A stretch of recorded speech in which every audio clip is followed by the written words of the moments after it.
Greetings, gentle viewers, and welcome to the Rewatcher's Diary. Yesterday was Jane Austen's birthday, and as I promised, today's video will be a look into the Enneagram types of most of the characters in Pride and Prejudice. Keep in mind that Pride and Prejudice is a comedy of manners, and a lot of the characters, like the Hearsts and Mr. Lucas, and sadly even the Gardners, aren't well developed. They function more as either social commentary or plot devices, but I'll see if I can cover as many as I can in one video. To start with, let's look at Mr. Bennet, who I think is a type 5 wing 6. More often than not, Mr. Bennet prefers to observe things from the sidelines and make fun of everyone. He doesn't actively participate in life. In Chapter 3 of Pride and Prejudice, Mr. Bennet is described thusly. With a book, he was regardless of time, and on the present occasion he had a good deal of curiosity as to the event of an evening which had raised such splendid expectations. The reason I think that Mr. Bennet is a type 5 wing 6 is that he also has this motivation for security, in the sense of keeping Longbourn within the Bennet line. He put a lot of stock into having a son, and it's implied that he and Mrs. Bennet attempted to have a son numerous times throughout their marriage. So that's how I think Mr. Bennet is a type 5 wing 6. Mrs. Bennet is a type 6 wing 7 of the phobic and unhealthy variety. Mrs. Bennet's dialogue shows many instances of her seeking security, constantly voicing her worst case scenarios. She is an example of an average to unhealthy type 6. At her worst, she's panicky and acts volatile, and on a good day, she's passive aggressive and anxious. Her 7 wing tends to color her perceptions on people. She tends towards black and white thinking. People are either for her benefit or a threat to her security. And while she can be hysterically hilarious, we can either love or hate her, but underneath it all, I kind of understand her anxiety. She just wants to make sure that she and her family are well settled, especially if Mr. Bennet dies. Lydia is a very obvious, unhealthy type 7 wing 8. Lydia is flaky, playful, and she constantly seeks out new experiences without any consideration for what anyone else thinks. When she imagines going off to Brighton, Lydia's motivation is a mix of type 7 and type 8's vices of gluttony and lust. She wants to have as much fun as possible and loves the idea of flirting with as many officers as she can. She's described as having high animal spirits, which is a very type 7 wing 8 energy. Mary, on the other hand, is a type 4, and I think that sometimes she's a 4 wing 5 and sometimes she's a 4 wing 3. When she's a 4 wing 5, she dives deep into learning Fordyce's sermons and constantly quotes that book, and at the same time, she also wants to show off her limited piano skills. She looks for opportunities to show off, hence going between the type 4 wings. Jane Bennet is a type 9 wing 1. She's very diplomatic and she hates conflict. She always tries to see the best in people. And she's very average as far as type 9s go. When Lydia and Wickham elope, Jane goes into this wishful thinking mode of hoping that they're very much in love with each other. In the book, Charlotte is quick to point out that Jane should have been more proactive in her pursuit of Bingley. And while the novel doesn't go into Jane's perspective of things, it's very evident from the way Jane acts that all she wants is peace within herself and her surroundings. Moving on to Mr. Bingley, I think that he's a type 7 wing 6.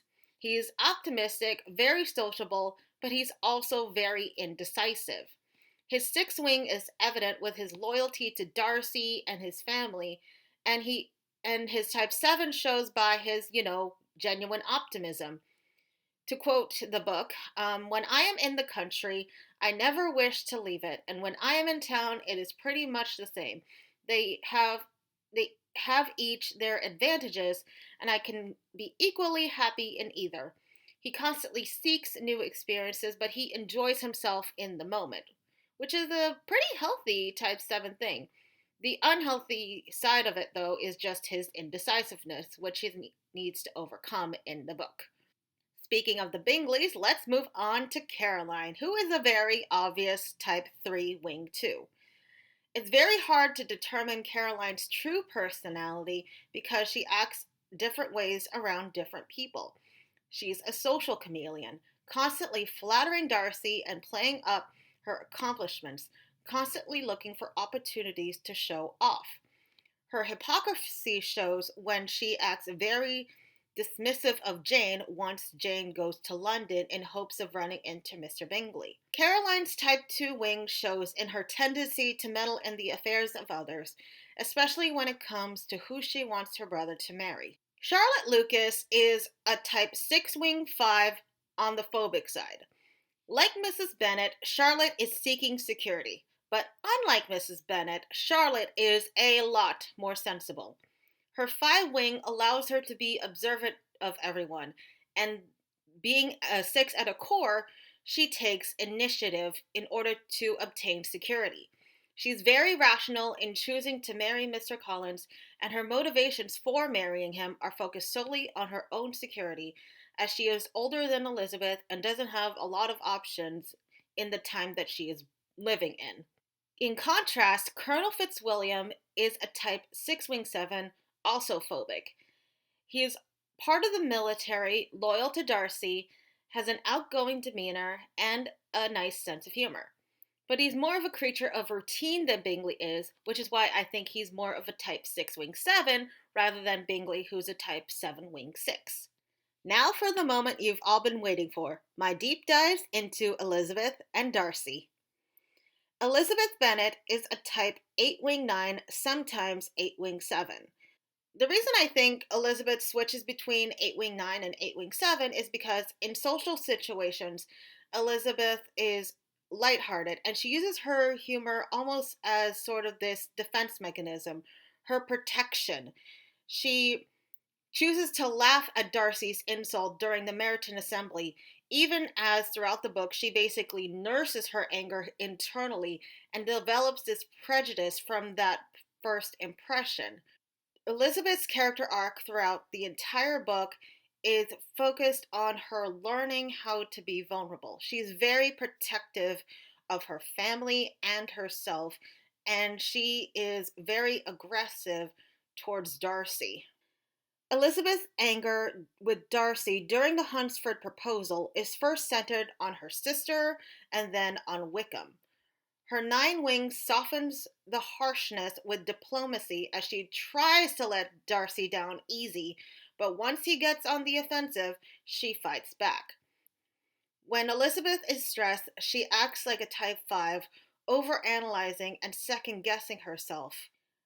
The reason I think that at her core she's an 8 wing 9, however, is because most of the time in the book, she's very understated. She's kind of withdrawn. She is very social around her family, but she is very protective when she's around people that she is not really familiar with. She acts socially enough, but at the same time maintains a very strong boundary. And she's not much of a steamroller as a typical 8 wing 7. Now, Darcy is a very hard man to type. He acts a lot like a type 5 because he's very closed off. He tends to come off as analytical, and type 5s are known to hoard their resources. However, when I was looking into the book, I realized that Darcy's motivations align more with a type 1. And I think usually he's a type 1 wing 2, and that sometimes he's a type 1 wing 9. A key line in Pride and Prejudice is when Darcy says, "As a child, I was taught what was right, but I was not taught to correct my temper. I was given good principles, but left to follow them in pride and conceit." In Essentials, Darcy wanted to be good and used the principles of the society he was surrounded with as his model to get by in life. He acts as polite as he deems necessary based on the situation, but he's also highly critical of basically everyone. He looks down on the people of Meryton. He is quick to point out Bingley's false humility over Bingley's crappy handwriting. And during the Hunsford proposal, he lists off basically everything that was wrong about Elizabeth's family. His standards are based on a lack of propriety, and he doesn't like anything inappropriate. And I think that if you think about Pride and Prejudice through Darcy's perspective, and think about him as somebody who has to deal with social anxiety, I think that there's this underlying resentment that Darcy carries in himself. He says he was not taught to correct his temper, which meant that throughout his life, he struggled with this internal anger, which is part of type 1's triad, the gut triad. So basically, Darcy's resentment, even though it's perceived as sort of this front, is also a part of Darcy as well. It only makes sense that Darcy's character arc reflects the type 1 going into the type 7 in growth. Darcy becomes a lot more open minded, as evident by how the end of the novel points out that Darcy and Elizabeth host the Gardners on a regular basis. Given that the Gardners are tradespeople, that means that Darcy becomes a lot more open minded. And I think it's also evident when he's just at home in Pemberley. He's a lot more comfortable there. This section is quick takes on the other characters in Pride and Prejudice that I wanted to talk about but didn't want to really deep dive into. So, quick takes on everyone else. Kitty Bennet, type 9 wing 1. She tends to go along to get along, especially when hanging around Lydia, but by the end of the novel, she starts modeling herself after Jane and Elizabeth and grows to become a better version of herself. Georgiana is a type 4 wing 5. She's introverted and introspective and focuses very much on her accomplishments in music. She's very devoted to her brother, but she's also quite withdrawn. If you were to ask me, I think she's a self-preservation type 4 because she wants to live up to her brother's expectations and she actually has the desire to be sociable within some context. Mr. Collins is a type 3 wing 2. He's easily flattered and takes pride in the role that he has in life. He's very pompous and lacks self-awareness. Lady Catherine is a type 1 wing 2. She has very high standards, an idea of how things ought to be, and constantly gives advice to everyone, which is a very type 1 thing. Finally, George Wickham, 3 wing 4. Manipulative and envious, obviously unhealthy. He's ambitious, but also lazy. Now, this is just my outro section to tell you guys about what I plan to do next week. I'm going to be seeing Spider-Man this coming Sunday, so on Monday, I'll be posting part 3 of my Avengers Enneagram types. I plan to talk about Doctor Strange, Captain Marvel, Black Panther, Loki, and Yelena. But if you want me to talk about any more characters from the MCU, please comment below. In the meantime, like this video, subscribe to this channel, and ring that notification bell so that you can be the first to see the next video, as soon as I post it. Thank you for watching.